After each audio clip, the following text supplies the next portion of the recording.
Okay. Well, we need to go ahead and get started. So. Yeah, As far as I know, Kristen. All right, so I'm recording for the people that aren't here. But let's go ahead and get started. So you should have done some prep reading about the UDL guidelines and how they're implemented and those kinds of things. But we're going to go back and just review for just a second from last time. So if you would turn to your partner and just discuss these two questions. What are the three principles of UDL? And what are the three broad brain networks? Okay, so they're two different things, right? The three principles and the three brain networks. So, I'm in three principles are. So you have your trying to find your somewhere really safe. I gotta wait. Yeah. Okay, they were. We'll take these kids over. They can be in your group. Who are these kids? Oh, this is going to be Kelsey and Jason. Why? Where are they? Jason's at Clear Creek and Kelsey's at Back to School Night. Is this really going to stare at me the whole time? No, not the whole time. What? No. Just for right now. It's just videoing. There's nobody actually on the other Right, end. but I'm eating. Yep. That's okay. They get to watch us eat the whole time. And they can hear everything you're saying right now, too. I like Austin. All right, so review. Three principles, three apps, or three networks. Okay, mine's not. Mine's opening really slowly. Bye. Oh, that's a cool graphic.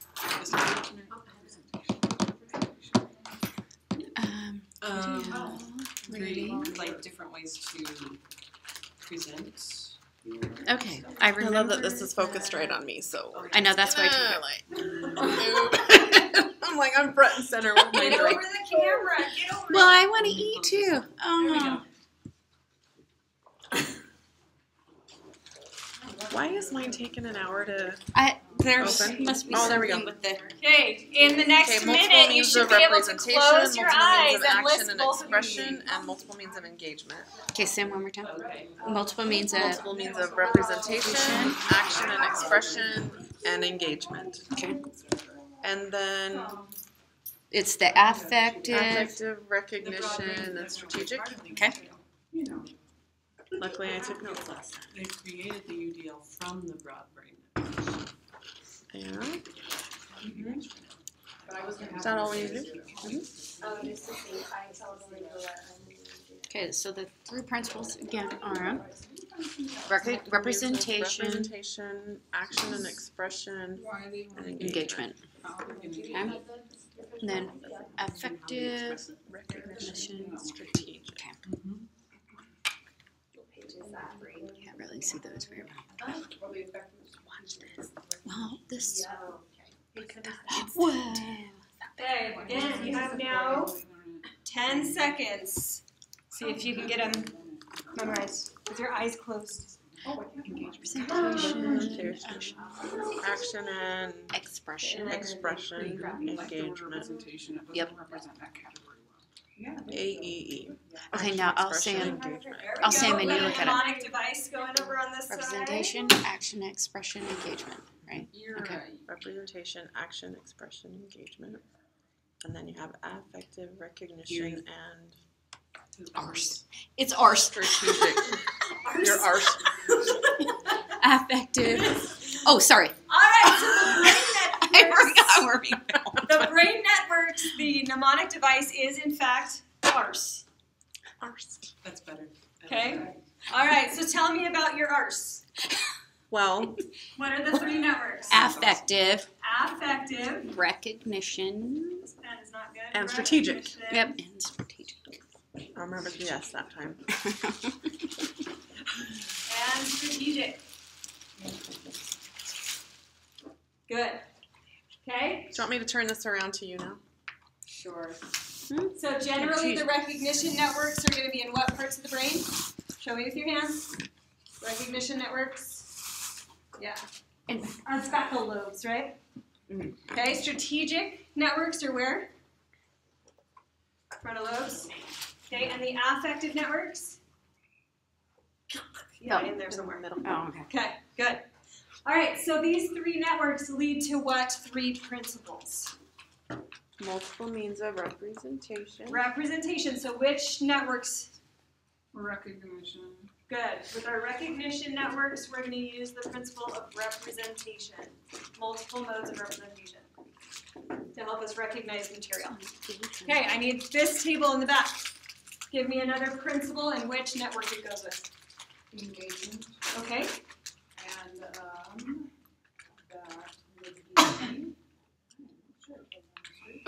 that would be Affect, yeah.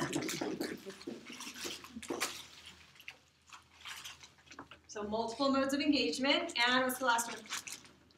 Action. Action and expression. Good.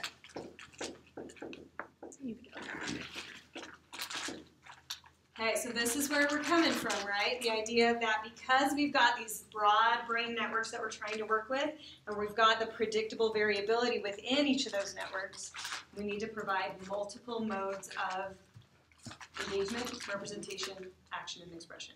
I'm going to disappoint my classmate right now, but I don't know where we got ARS. I'm not disappointed. ARS. I don't know where those came from. I got it from my Okay, the notes brain from networks. last time, but Yeah, so these are the broad brain networks that are research-based, science-based, that then led to the UDL principles. Okay, so we talked about them a little bit last time. They're in the graphic on the front page of our Canvas course if you need a review. Right? Good, thank you for pointing that out, Robert. All right, so a little bit of review still. What did you figure out about the commonalities and differences between differentiation and UDL? I have a graphic for that. Yep, so if you need to pull up your graphic, go take a minute to do that. I'm saying. And let's turn around for this one. We'll keep you guys moving and guessing. Okay, hang on just a second. I'm still confused. Okay, stop. So I thought these were the same graphic, and they're not, but they are. Correct. Okay, that's where that are Okay. related to other ones. Hi, guys. Yeah, so they're generally the same graphic, but saying that we're going to replace those networks now with the principles because they're correlated. Okay. Let's just use yours. Got it? So UDL was like. So I've got it, I just need to submit. I had to restart this, and now it's going good. How can we Yeah. do our stuff using the brain networks? Yes. Say that again, Lacey. UDL said, we like these three brain networks, this is how the brain works, so we're going to do our stuff based on those three networks. Perfect. Okay. All right, so then you guys started to question. Archer was our good questioner here. Well, what about differentiation? Aren't they kind of the same thing? No. So what did you find as the commonalities and what were the differences? Carol. UDL is you're thinking ahead of time of things that you need to prepare for, where differentiation are things that happen and then you adjust, monitor and adjust as they come about. Good, that's a nice distinction. We can do some differentiation in advance, but UDL usually happens quite a bit in advance, right? As we're really thinking about, I can't plan this lesson 3 minutes ahead of time, or I can't plan this lesson completely based on a pre-assessment. I've got to have some of this variability in place way before then. And I like how the book said, you know, in all actuality, you will be doing both because you can think ahead, but you're not going to always, you know, there's always going to be things that may pop up and you will have to modify and adjust. I like how you said that it was a good mixture of both is what a good Teacher would do. Good. Okay, any other thoughts about the similarities and differences here? They both suggest that you have high expectations for your learners. Excellent. And they both have you access academic standards. And they both aim for increased student achievement. And they both accommodate the individual learner. Okay, they both accommodate the individual learner. Now I want us to be very careful with the use of that word accommodate. Okay, we're going to be careful with it. Because, so we're going to say maybe focus on the individual learner. They both are focused on choices. Okay, they can be focused on choices. Okay. I thought UDL, even though differentiation has the affect part to it, I thought UDL had more of the independent learners, wanting to create lifelong learners that are successful and can self-regulate. Yes. And I don't feel like, I mean, you see a little bit of that under differentiation, but not to the extent that the UDL had it. Yeah, so the vast majority of differentiation is kind of how can I as the teacher adjust instruction so that each individual is being successful. UDL is saying I'm going to make adjustments, but meanwhile I'm going to be helping kids to become self-regulated, to know what tools are out there for them, to know which choices within the options I'm providing work best for them so that they in the future can do it on their own. Now, I could be wrong with this, but doesn't UDL say we have the same standards that we're meeting, but the level of achievement could be different as long as there is improvement for each student, whereas differentiation, you're trying to get everybody to the exact same level of comprehension. Good, so that's a choice that we make, right?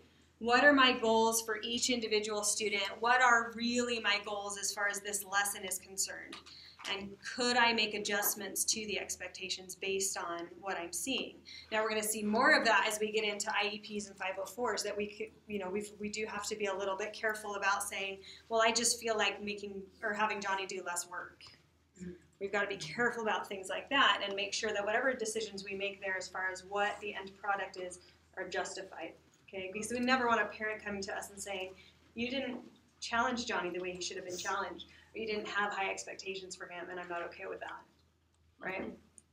UDL designs up front for every learner. Okay. Like it goes to the ends, where differentiation kind of, you've already designed it for the average learner, and then you tweak for individuals as they are there. Like today when I was explaining debit and credit. Stop. And differentiate. Good. Okay, any other thoughts about similarities and differences between these concepts? Sorry, I was crunching. Totally cool. Can you repeat that? Any other similarities and differences? Oh, okay. Here. Do we feel we have the gist? When you say multiple modes of representation, which one, UDL or differentiation, our textbooks are currently, what do you think they're catering to? What are they catering to? Hoping with crossed fingers that the teacher will differentiate. I found something The vast that said majority. with differentiation, there's a bigger emphasis on formative assessment Yes. than Yeah, because that formative assessment allows us to do that moment-to-moment adjustment and tweaking. And that's not to say that it's not present in UDL, but because UDL is front-loaded a little bit more, we're going to be a little less reliant on the formative assessment. I think kind of with her comment about standards and the expectations, like UDL is more aligned with backward design. Like we have the same end outcome for all the students. We just have different ways to get each student there. Good. No. Yeah. And UDL specifically calls for the use of technology. Yep. I do like that. Whereas differentiation, Just saying UDL backwards doesn't make all the difference to me. Good. Because when you say it's front-loaded, is that what do you mean by that? I mean that we're serving as educational designers up front, being very purposeful in our planning, rather than getting into the classroom and realizing, oh, I've got to make adjustments here. Right? We're making those adjustments beforehand. Exactly. Okay. So we really are doing backward design, but with a focus not just on standards, assessments, activities, Okay. but saying standards for all, assessments, what could those look like? What are some options? Activities, what could those look like? What are some options? So that every learner can be successful. So Emily and I did our graphic. We compared it to building a whole new house versus flipping a house. Good. Like here you can do anything, anything's possible, and with a flipped house you kind of have these already defined boundaries that you're confined to and working within. And you have to make a lot of adjustments to the structure that was already there. I love it. I like that. That's a good analogy. Love it. That's fabulous. I liked the one video that I watched where the one teacher talked about how she stops and thinks about UDL so that she's changing up the activities and making sure she has a lot of variety. And so she thinks about what they've already done, what can we do that makes things different so it's not the same. Yeah. And that really takes backward design to a whole new level as we think it's not just for a lesson, it's for my entire scope and sequence. As I stop to think, am I making sure to chain things together in a logical progression? And not only that, but am I offering either consistent options so that I'm kind of hitting the same variability each time, or I'm offering different options each time so that I'm getting different variability as we go through. Nice. Okay, so we're going to add another layer to that. What about accommodations? How do those fit into all of this? I think accommodations are very individual. Yep. Because I might have a student who needs to get up every so often and just walk around. But I don't need to tell everyone, okay, if you need to get and walk around, go ahead and move you on back there. Right. So it's very... I would like to hear you say that in class, though. Just nosy. I want to use it. Okay, good. So it is definitely targeted at specific individuals. So I'm going to actually say it's targeted specific. But why does it have to be? Good question. Why can't you tell all your students if they need to get up and walk around if they can? Because I know what would happen if I did. But I do that in my college classes. I'm okay with that, and I tell them in advance if you need to get up and walk around, do it. Especially back when my classes were 3 hours long. I'd just be like, dude, but can't you still set parameters with that? Can't you be like only one person or 2 people can be up walking around at a time? Yeah, absolutely. To me, that's not an accommodation. To me, that is just classroom management and procedures and what you expect. An accommodation is specific according to their IEP or 504. Good. So these are the things that you're expected to do to make sure that student is successful. So they're already planned in, and it's an expectation that you're seeing in multiple subjects. Okay. So. Good. Now, have you noticed in lesson planning models, including the one that you guys took a look at again last time, that they separate these two? Okay? And if we look at UDL, that actually starts to make more sense. Because if I'm designing using UDL, I'm already doing this, right? But I have to think about if I'm providing options for representation. Okay, I'm differentiating, but am I making the necessary accommodations? So if I'm offering as my options for representation to read an article online or to watch a video, those are my 2 options. Now I have to think, what accommodations might I need to provide within that? Okay, so for the reading of the article, okay, maybe my students legitimately want to do that. They'd rather do that than watch a video because they don't really learn very well through visual means. So I want to do the article, but I'm not a great reader, right? It's a struggle there. So what are the accommodations I could provide for students? Now, what if I want to watch the video, but I am hard of hearing or I am deaf, right? So now I've got to make sure that I'm providing the right accommodations there by having that closed caption. Okay, so that's kind of how I see it in my head, is I really love that UDL allows me to do the differentiation in advance. That doesn't mean I still can't do differentiation on the fly, but I do have to think about what accommodations I need to provide within the options I'm providing. But if you're doing accommodations in advance and differentiation is already included. Yep. Yeah. So the end goal is... differentiation's under the umbrella of accommodation. Not legally. Well, do you want to say anything to that? well, and I like to, when I introduce accommodations, I imagine you and I probably shouldn't drive right now. But I'm going to try it anyway because, I don't need that accommodation all the time. But in order to drive, I have to wear these or else I can't drive. So literally the student can't do something unless they have the accommodation.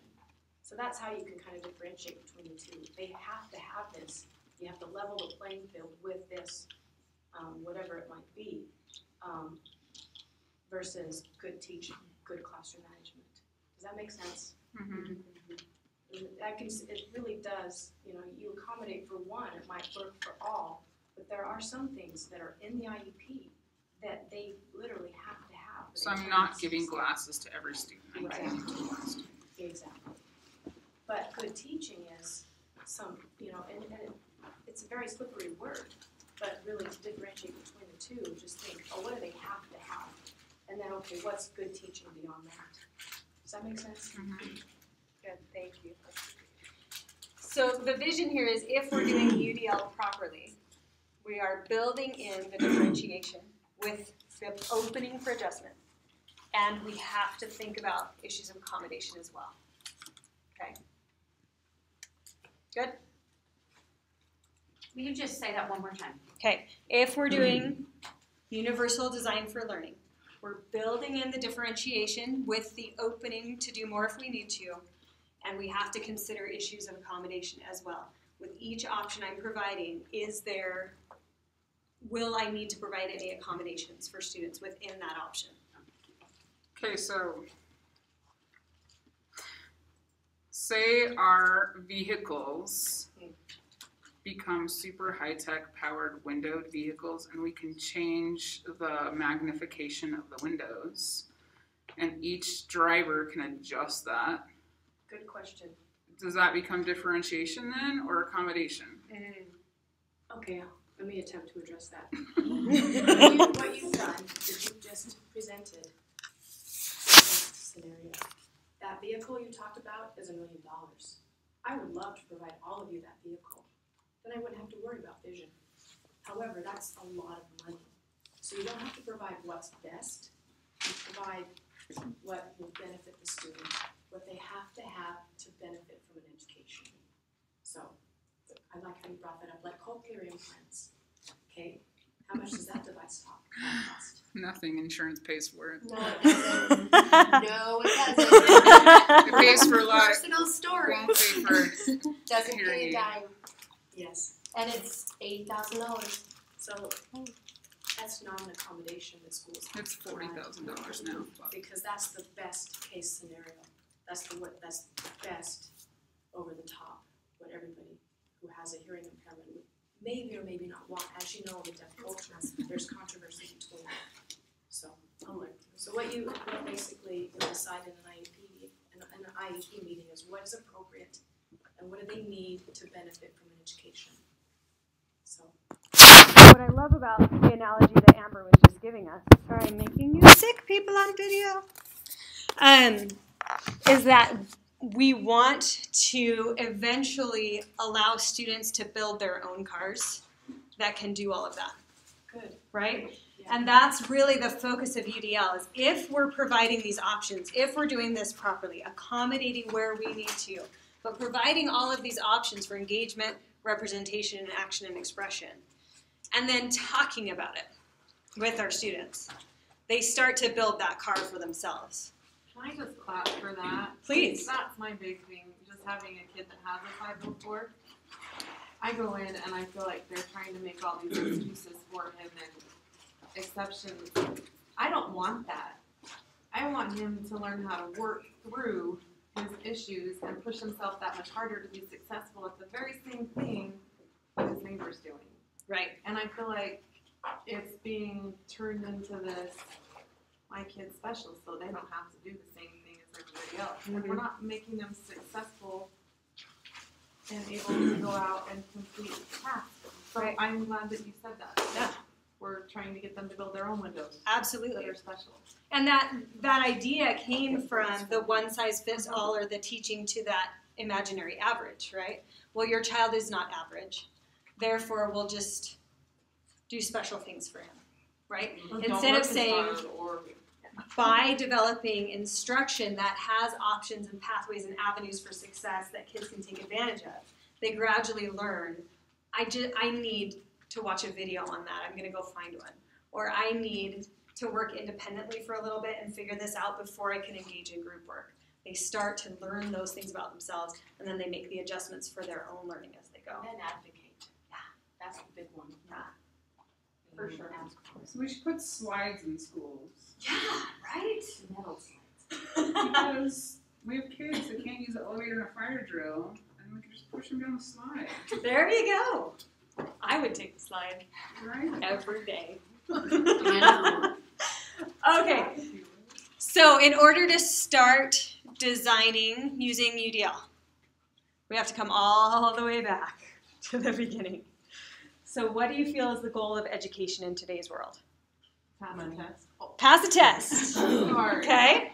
I said money. Money. Okay, so in other words, for them to be able to go out. Pass a test.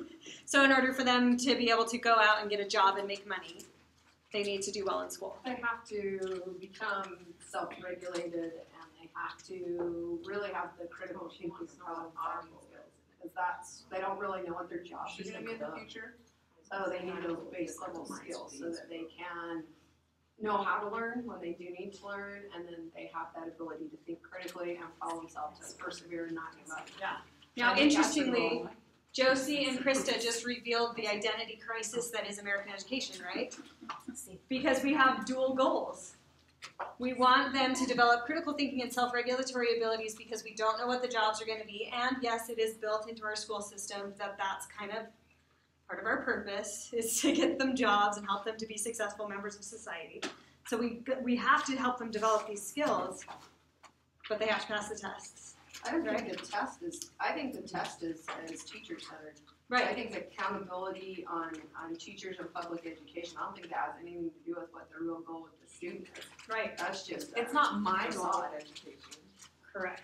but it feels like it seems to be the goal of legislature, Exactly. because that's the only way they think we can prove that a kid knows that. Yeah, there it is. It's because they want to compete with the other economies.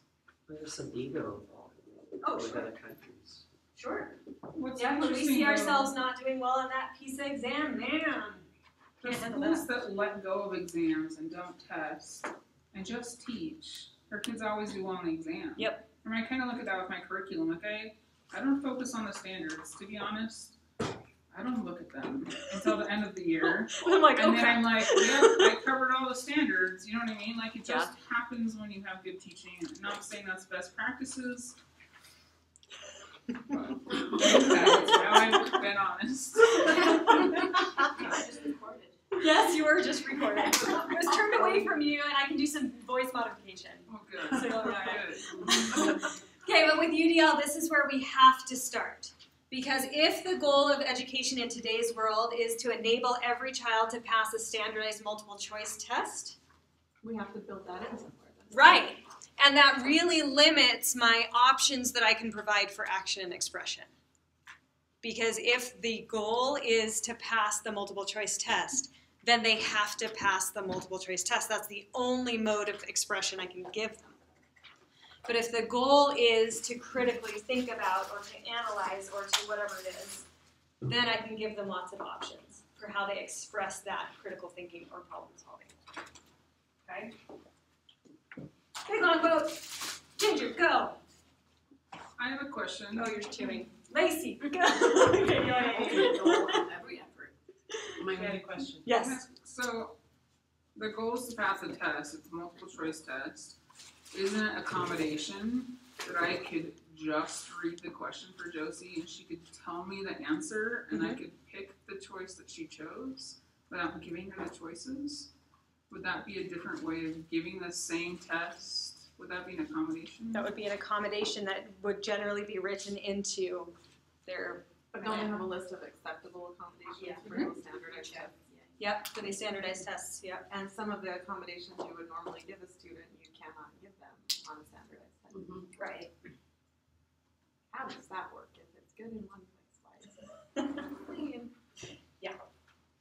Okay, I can read now. okay, good. Go, Ginger. Okay, the ultimate goal of our efforts as educators is to engage, challenge, and support each learner to become the best he can be. Mastery of specific content and skills serves as grist for the mill, the practice ground for developing oneself into someone who wants to learn and knows how to learn continuously throughout life. There you go, Christy. Exactly what you're talking about earlier, right? So our content is just the medium through which we teach the skills according to the text you've been reading. Okay, so this is what they're saying the ultimate goal of education is. Do you agree with that statement? Mastery of specific content. Mm-hmm. Yeah, so we are still looking for mastery. I would sum it up to just help develop lifelong learners. Nice. That's my goal. Yeah. Is to help my students to continue to be curious about life and to want to continue to learn no matter what their age is. Right. Because if they continue to do that, they are going to be successful. Right, and if you teach them those skills, they can transfer them from one subject to another, one grade to another. I think there's a piece missing from that though. Okay. I think self-worth is something that's such a, I mean, like in high school, so many of those kids just need that piece and they're not going to learn any of the content. But if they can walk away with their self-worth, then that will come later. And I like that you said self-worth and not self-esteem. I like Right? That they're really seeing the value in themselves and what their capabilities are and what they can contribute. That's vital. Nice. I really like that addition. So when you say lifelong learner, how would you incorporate to function in society? Is that a lifelong learner? That they will function in society successfully? Always. They know how to find resources to function well in society. Okay, good. And I'm only bringing that up because we're talking about the inclusion model and why the student would have to be in your class where they cannot pass that exam that you're teaching. Or I shouldn't say that we teach the test, do we? Like, you don't for sure. Because really, a student needs to know how to find a computer, how to get online, and how to use Google. Yeah. Like, if they can do those three things, they can do anything. Well, I've changed my way of teaching. Like, my tests and everything, they're all open resource. Because if a kid can find the answer, that's good enough for me. Right. Because that's what I do. That's what we all do. Yeah. And so I just tell them, I'm like, if that's what I have to do sometimes, and you can figure it out that way, that's fine with me. Because that's what we do. We memorize and learn the things that become important to us. So we use your But I had a question, and it might not have anything to do with this, but it's just a thought I keep having. Along with this teaching them to be successful, don't we need to teach them how to fail? Oh, yeah. And I feel like that is missing so much. Like, it's the end of the world if my kids do poorly on an assessment. And I'm like, that's okay, because guess what? Now we're going to talk about what we didn't get, and we're going to redo it all, and everybody's going to be okay before we move on. But, you know, it's like the story is about giving everybody a trophy for playing in soccer. They didn't deserve a trophy. Why do we give them a dang trophy? Let them That's why I liked what Amber was talking about, self-worth. Yeah. Right? Because the self-esteem movement did result in a whole lot of kids who they get to junior high and high school with no idea of how to fail because parents have protected them, you know, and the emphasis on testing has not helped because it is kind of a, you failed and there's nothing now that you can do about it. I tried it this way, it didn't work, so now what do I do to fix it? How do I make it better the next time? So what I'd like you to do to continue that conversation of what it means to be a lifelong learner, I'm going to have Archer ask his question as you all go to our Padlet and start contributing your ideas about what it means to be an expert learner. But I don't know, to me it's like, what are your life learner of? You may be an awesome scientist, but you may be awful at relationships. True. And so what are they valuing? What do you have to value? Just social skills and education. I think it's powerful. But we don't teach. We don't have time to teach social skills. We have to. We don't teach it at school, so. It's not tested, Archer. Yeah. But interestingly, if I'm an expert learner and I realize, wow, I really suck at relationships, then as an expert learner, I would know what to do to find out how to get better at relationships, right? I would know that I need to go look for resources, and I would know how to try to implement them, the things that I find. Yeah. Yeah. See, I'm lacking in this variable, so we go here, because that's going to affect everything overall. Yeah, exactly. All right, so let's see what you're coming up with here. Oh, what was the question? Sorry, I just got What does it mean to be an expert learner? Sorry, I didn't put it on the tablet. I was lazy. Persevere. please. Persevere.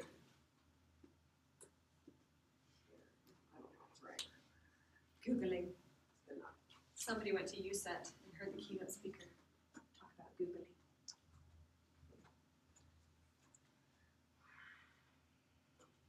I cannot get it to pull up on mine. It's all of a sudden it thinks I don't have antivirus software, Yep. which I was just online. The wireless has been so bad this whole semester. Have you noticed? This whole semester, the last week and a half. So I'm sorry. Whisper it to Ginger. Do it in a creepy way though.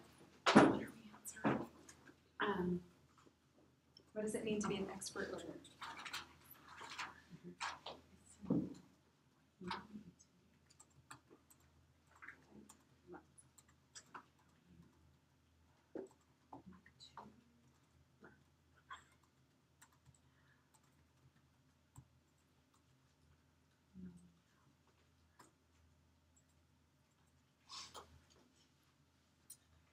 I love that you typed it word for word. Thank you. You can have that. There you go. It is. I'll post it back up so you can see it. There, it's bigger. I am a remediation. Where you want to log in unless you want to access it later. And we'll just do another 15 seconds or so.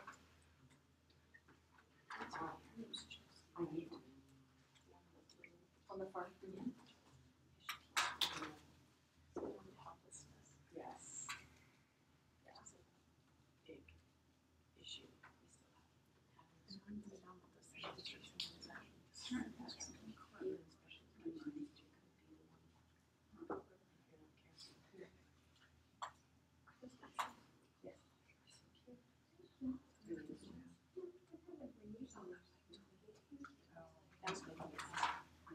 I can only wear the like long sleeves.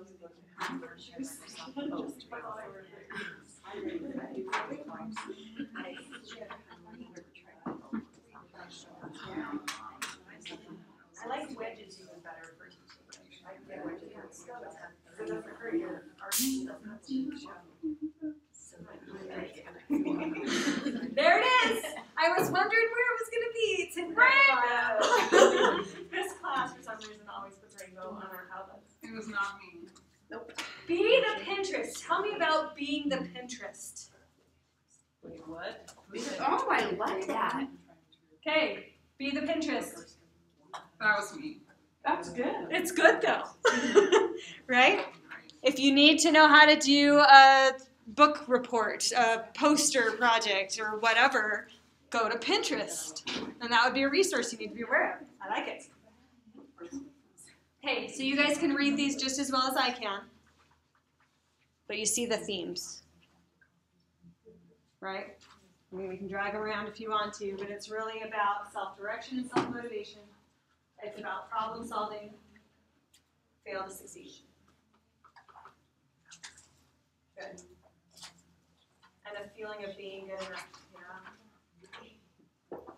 All right, so if that's the kind of learner we're trying to create in our classroom, then we know that a one-size-fits-all instruction is not going to work to do this. It doesn't work to do that. Because it doesn't teach them to problem solve and think critically. It doesn't give them opportunities for failure and then success because we're kind of expecting the same thing of every child. But really, we are creating one-size-fits-all curriculum. It's just a really big one-size-fits-all. Yeah, right, because throughout the book and things that we've been looking at, it says repeatedly what's essential for some is good for all. And so we're saying let's just broaden our definition of what it means to create a one-size-fits-all. Nice, I like it. Okay.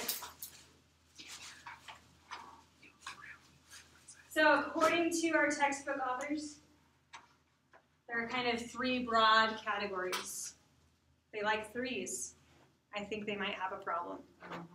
No, threes is very symbolic. It's true. They're religious. All right, so expert learners are resourceful and knowledgeable. right? So you talked about Googling and you talked about Pinterest. You talked about knowing where to go to find what they need.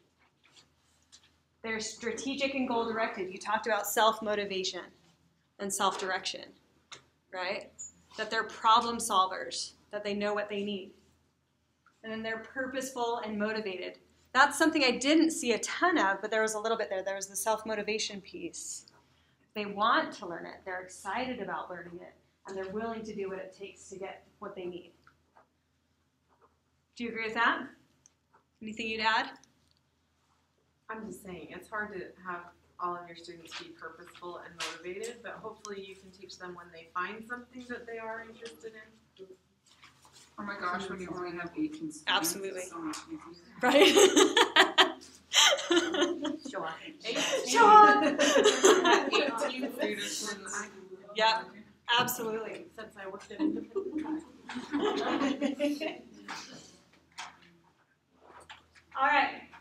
So, as we go a little bit more into the text and we start getting ready to actually look at the guidelines and designing instruction using UDL, here are some things to think about. Okay. If we're going to help our students become expert learners, then as we design our options for representation, action, and engagement, or action, expression, and engagement, how are we going to provide opportunities for motivation? Right? And we know the things that motivate kids. What's that? Candy. No. No, you guys, so many of you did your lit reviews on self-determination theory. Okay, what are the 3 things that motivate kids? The ABCs. I know this is hard. I would say relevance and connection, but I Good. don't know the 3 things. And that's actually a 4th that I add. Okay? It's autonomy, so choice and control.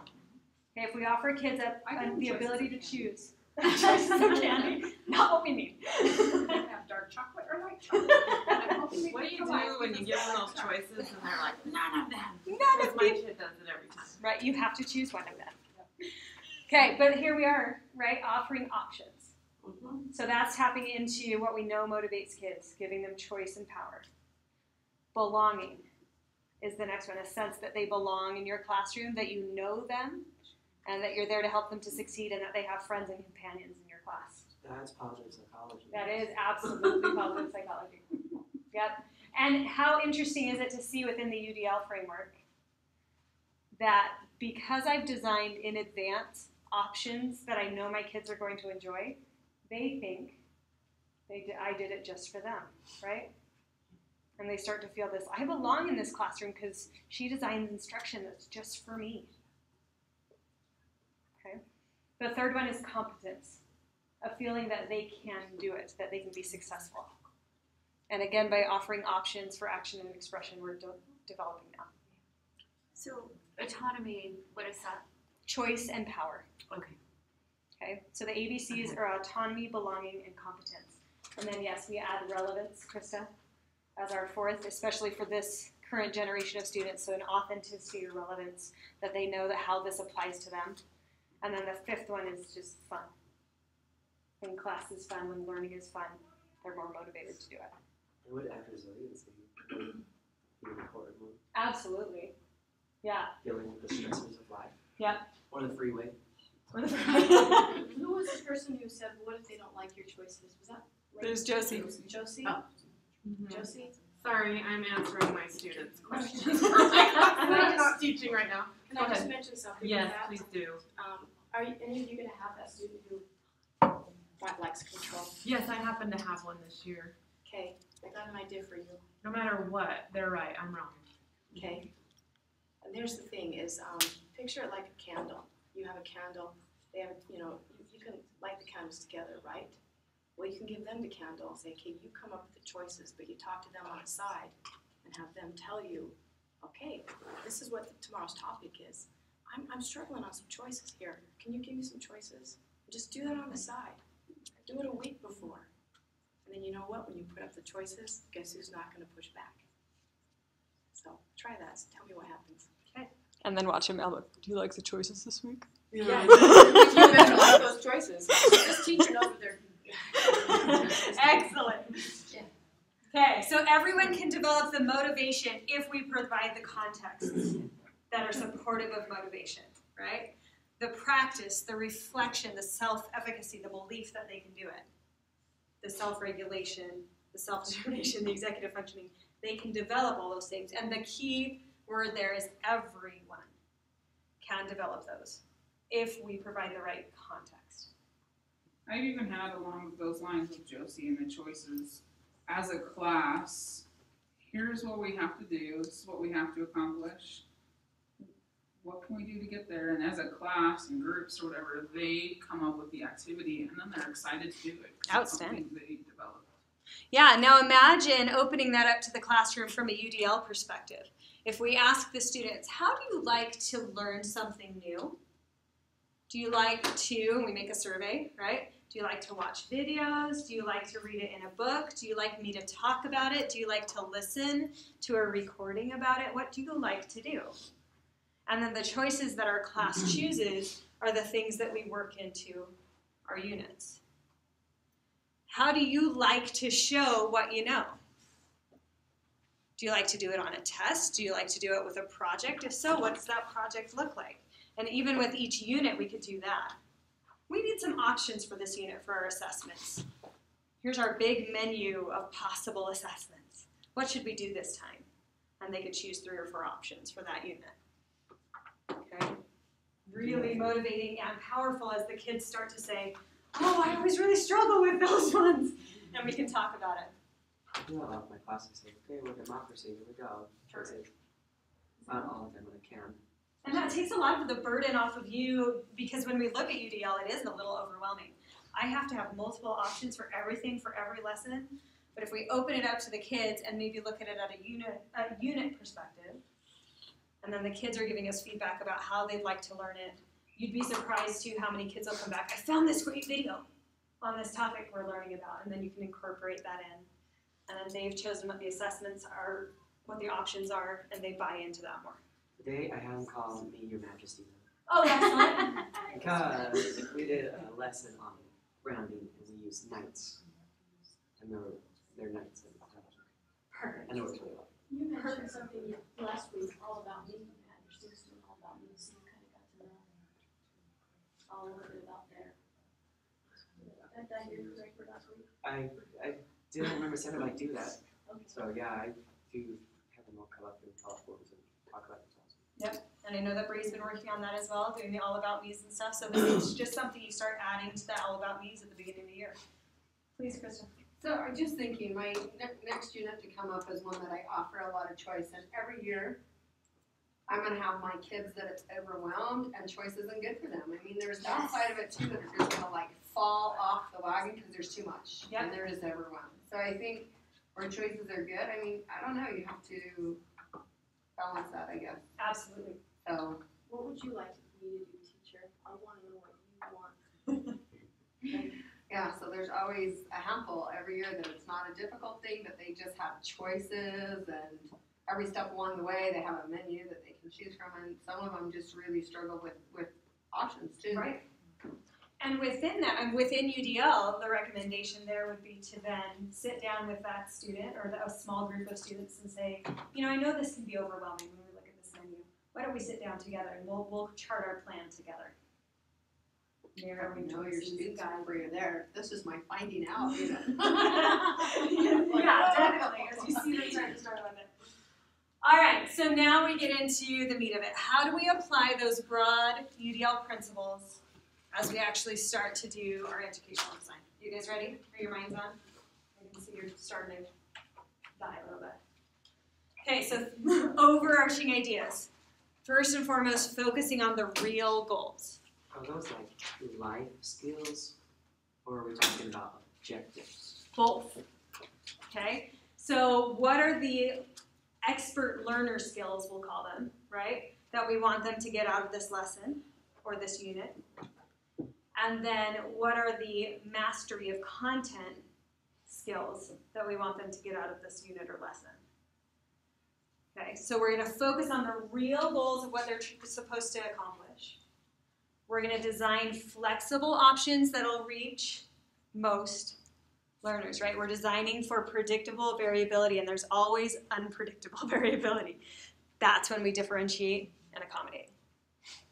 And then we're going to get rid of any unnecessary and irrelevant barriers. We talked about that a little bit last time, right? But if I know reading is a barrier, then I'm going to provide avenues for them to get past that barrier in order to get to the difficulty of the content. Okay, so when we look at our goals, we're going to start there. We have to make sure that we're separating the means from the ends. This is something we talked about a little bit last time too. But is my goal that they write a paper about the Renaissance? Or is my goal that they can explain the major ideas of the Renaissance? Because those are two different things, right? So separating the means from the ends is saying, if the paper is not the goal, then that's an option, not the means they have to use to explain to me. Okay? We're going to consider do that. So if my means is not the paper, does that mean my rubric shouldn't be grading on grammar? That I shouldn't be focusing at all on that? It doesn't have to look, the project doesn't have to look pretty? potentially. Yeah. What is your real goal that you're trying to get out of this? Because I think that's not the content goal, but that's still a lifelong learner goal. Okay. Like, you're not going to get up in front of class and show us some sloppy poster board that you made for your PowerPoint. You know what I mean? Like, There goes my lesson for next week.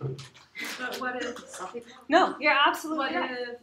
if I chose to do a paper, I had these standards that had to be met, and oh, by the way, if you're gonna do a paper, I am gonna look at grammar. If you do a video, same standards need to Still be gonna met. look at grammar. I'm still gonna listen to your grammar. Right, Right. but Yeah, so what you have Like to maybe do there's a then little bit is different really requirement. verbalize your goals. So my goals here are to help you develop productive and professional communication skills. That's what we're looking for, whether it's spoken or written or whatever it might be. And a mastery of this particular content.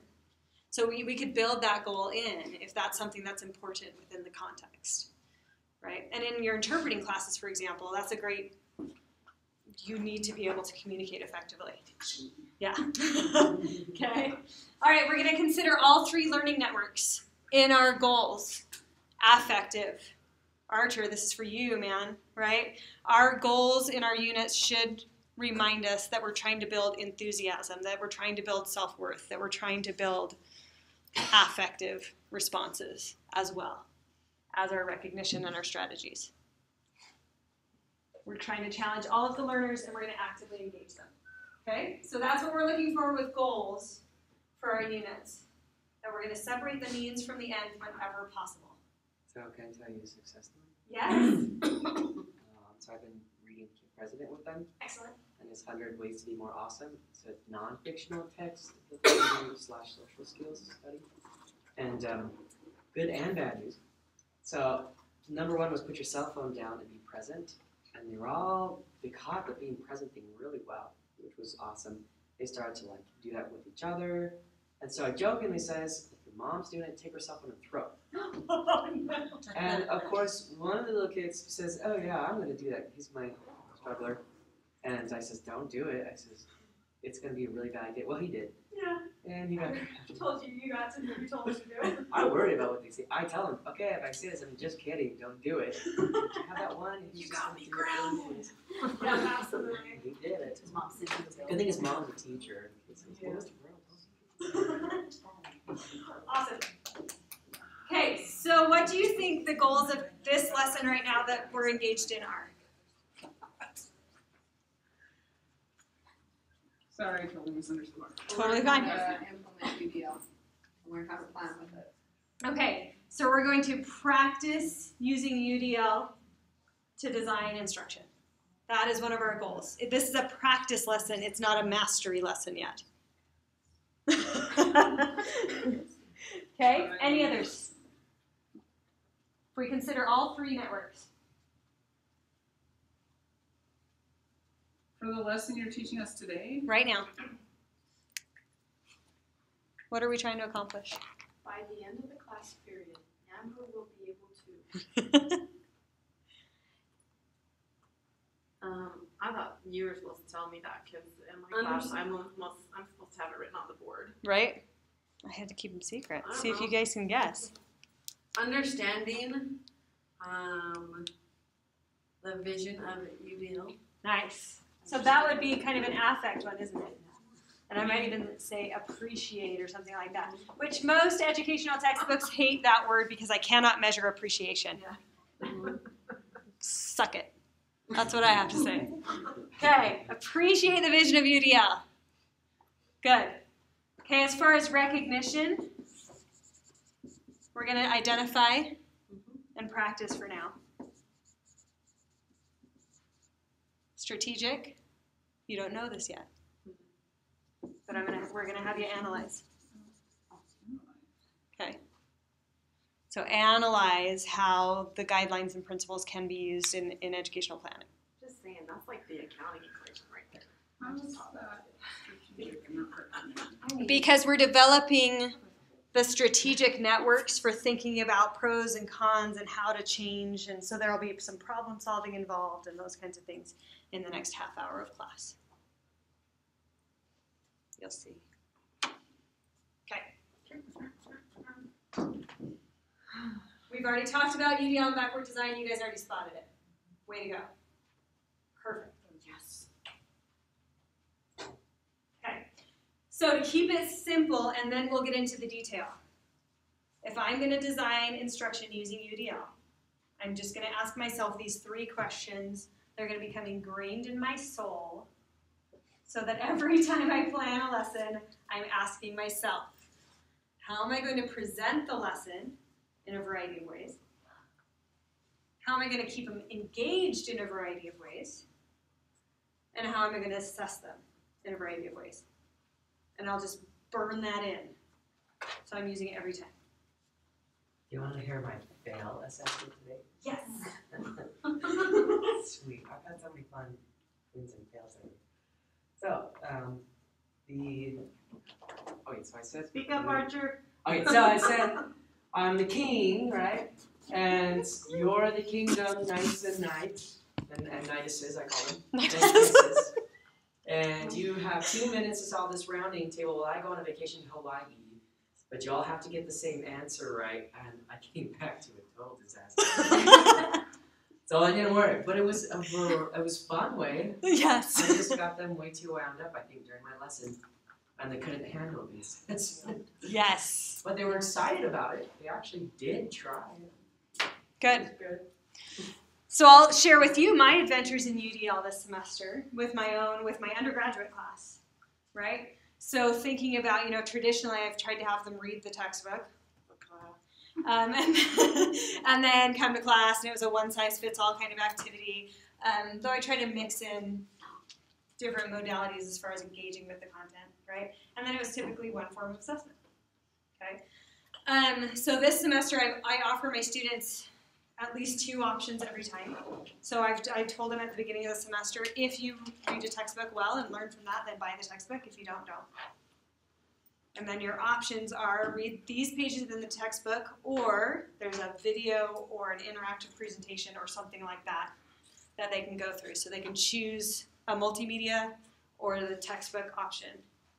And then we come to class, lots of variety as far as how we engage with the content. So today we played Kahoot, and we built marshmallow neurons because it's Marshmallow Neuron Day.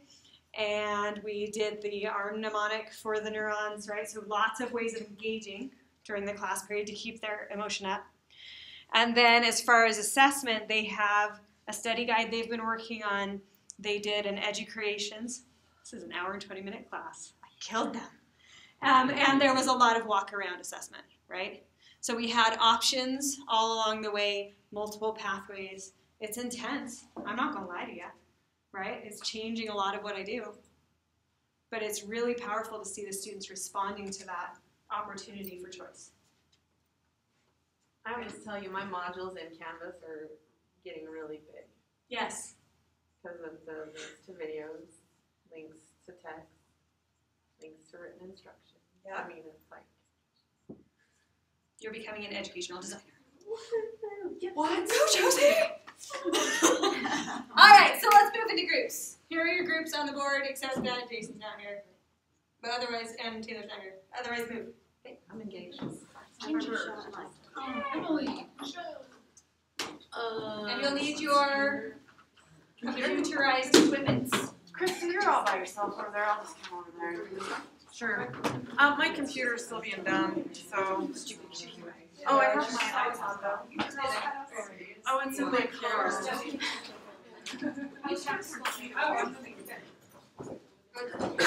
These are not big middle school social studies.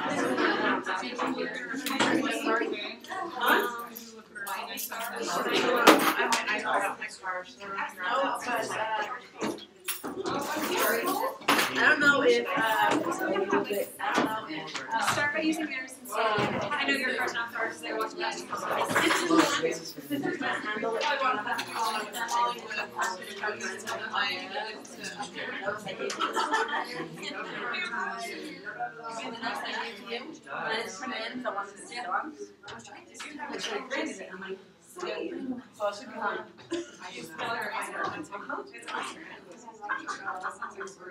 And I'm just kind of releasing my words.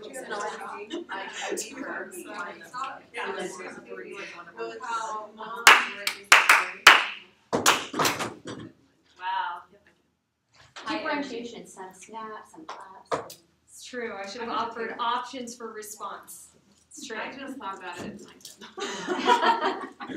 All right, so here's the deal. In the UDL framework, as you learned in your reading, because you so all did that, reading. Good. You learned that there are guidelines for each of the principles. Okay? And the book just kind of touches on the fact that there are these guidelines and checkpoints that we can use to design instruction. So what we need to do is unpack those guidelines. But it can be a little bit overwhelming with your first exposure to do a deep dive into all three. Okay? So you're going to each take one of these. Okay, so you know which principle you have. You're aware of what you have? Okay, then I'm going to give you your instructions. Here's what you're going to do. So in Canvas, there's a link, or you can just go to the UDL Center website and go to the Guidelines 2.0 is what we're looking for. Here's what I want you to do. Ready? And I'll leave this slide up here. You need to summarize. Or not. Summarize the principle so that we remember, okay, what is it that's happening in this principle? Summarize the guidelines that are part of that principle. And then for each of the guidelines, there are checkpoints. Questions you can ask yourselves, items to remember as you're actually designing instruction. Okay? So we need to know what those are and some examples of each of them. So then you can kind of tell us, if you're using this principle, these guidelines, and checkpoints, what questions would an educational designer ask as they're designing instruction? Your method of representation for us is your choice. Okay, so you can use any tool that you would like. You can draw on the board. I have big poster boards in my office if you want them with markers. Okay, so anything you want to represent this to us so that we can all walk away understanding what these guidelines are. Okay? You see me? You got this? All right. So, if you go to the UDL Center,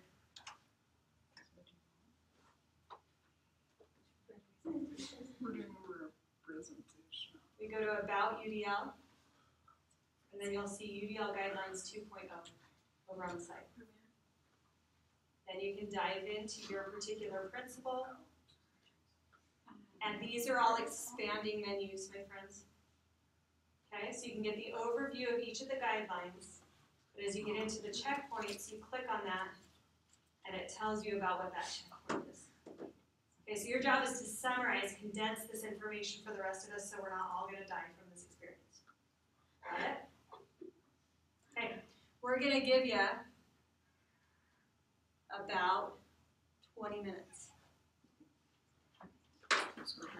Okay, so Okay, so I think our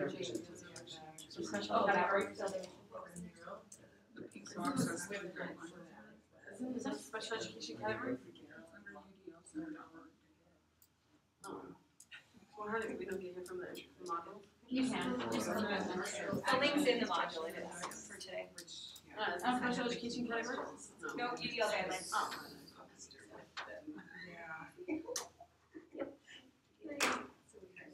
I don't like their format, I'll be honest. I do not like their list Of the book or of the website? at the website. Yeah, it can be a little, well, there's a lot going on this page. That's how it feels like. Have you I feel tried- overwhelmed. I haven't tried opening that site in readability, have you?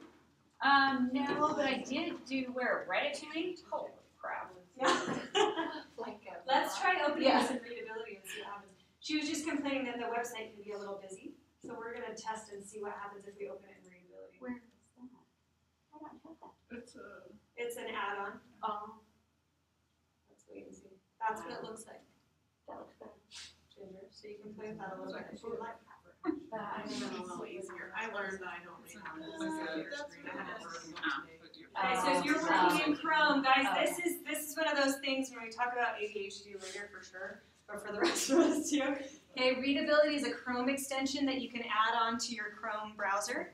And then anywhere you go, when you log on to Chrome, you have access to it. And so you just click on it and it takes whatever website you're on and cleans everything off of it. Also, Chrome is automatic. Yeah. Okay.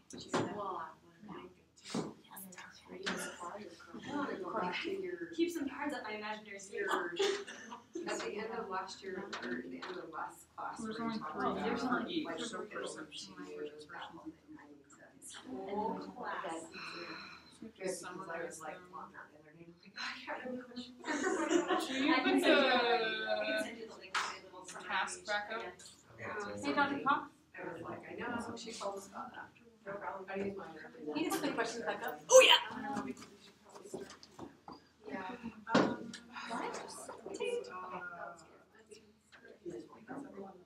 It's my brother-in-law's memorial.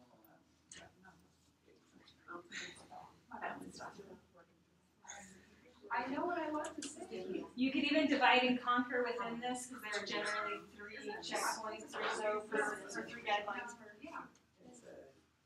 Summarize.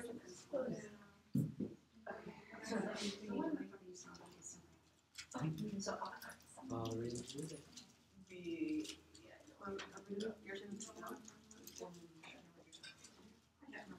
I'm going to pause you video. Guidelines.